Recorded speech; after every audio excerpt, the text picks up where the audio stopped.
I was reading your book, looking at your highlight tapes, and from the outside looking in, it seems like you had everything. So compared to now, how do you maintain a positive perspective? Oh, wow, how can I not? I'm so thankful. I was in the dark for 47 years. That book, Wrestling with the Devil, I was in the dark. He doesn't want us to find the light switch. So I live in just a life of thankfulness and gratitude now. So that's the big difference. I have that peace that surpasses all understanding. I used to hear that, but I never understood it till the Holy Spirit's in us. And so, yeah, it's like night and day. That's my journey of 47 years prior to my salvation.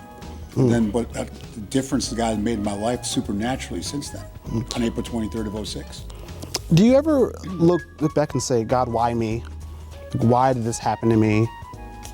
I don't, because God, once again, going back to that piece, He uses even the most tragic things of our past and our past experiences to minister to others, to share with others, to help others avoid maybe some mistakes you made. So God gives you forgiveness. You forgive yourself. That was tougher for me. The big drug that everybody wants is fame. What do you say to people who say, you know, I want to be famous? Fame in itself is an empty chase. Empty chase. Okay. When I read Ecclesiastes, especially chapter 4, the first time in my life, I cried. I wept.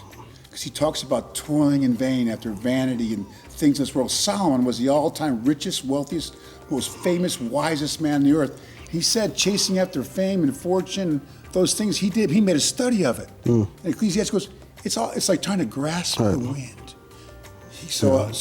And I find, no matter how famous you are, there's always somebody more famous.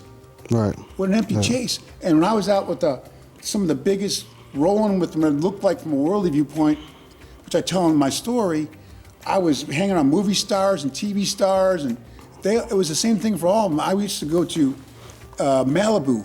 I was thinking of becoming a movie star instead of just a wrestler. Talking about chasing fame. Right. And example of this was the realtor showed me these fancy places in Malibu. Well, if you want to be a movie star, you got to live in Malibu. Right. You know, and I was asking, what are people who aren't movie stars? What do they do here in Malibu? And they go, oh, that's an easy question. I go, what's the main industry? Drug rehab centers. Okay. The message there is, here's the richest, famous, prettiest people on the planet, all these movie stars, and the number one industry there that supports the community they live in are drug rehab centers. That tells you the answer isn't in fame. What else does?